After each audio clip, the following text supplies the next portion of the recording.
The last stop. It was past midnight when Emma stepped into the elevator of her apartment building. The flickering fluorescent light above cast eerie shadows as she pressed the button for the 14th floor. The doors groaned shut, and the elevator lurched upward. As the numbers climbed, Emma sighed, exhausted from a long shift at work.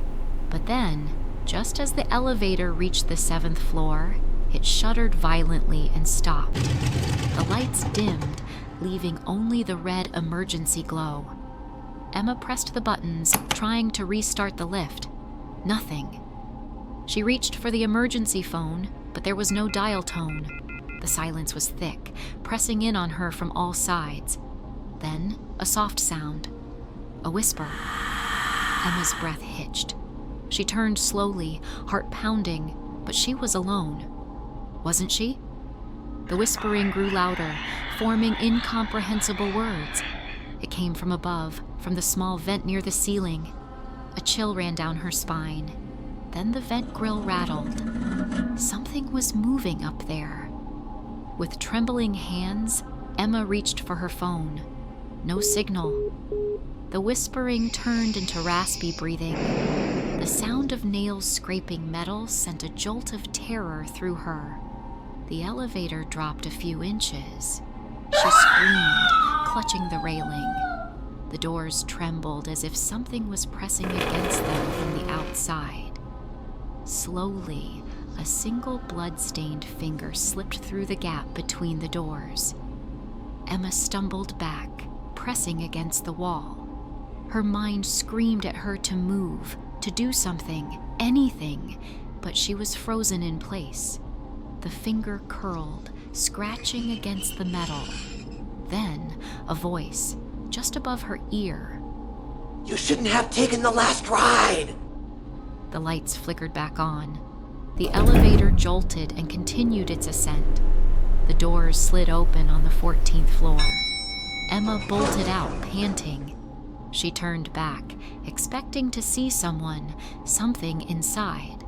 But the elevator was empty. As the doors slid shut, she glimpsed the reflection in the mirrored panel inside. A shadowy figure stood where she had just been, its hollow eyes locked onto hers, and then the elevator descended, on its own, back to the ground floor, waiting for its next passenger. Emma ran to her apartment, fumbling with her keys. She slammed the door behind her and exhaled shakily. Safe. She was safe, or so she thought. Her phone buzzed in her pocket. A notification. New voicemail. Hands trembling, she pressed play. A raspy whisper filled the room. "You forgot to let me out!" Her bedroom door creaked open. The air turned ice cold. Shadows stretched unnaturally across the walls. The whispering began again, no longer from her phone, but from inside the room. Emma turned slowly. The closet door was ajar, just a crack, and inside, something breathed. Then, the light in her apartment flickered. The walls seemed to pulse, dark veins creeping along the wallpaper. The air grew heavier, pressing against her lungs, suffocating.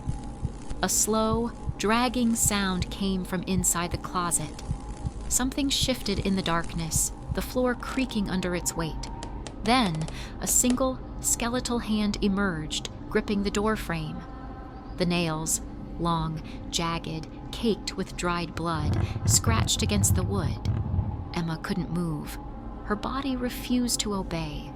The whispering rose into a frenzied, guttural chant. The closet door swung open violently, and then, darkness.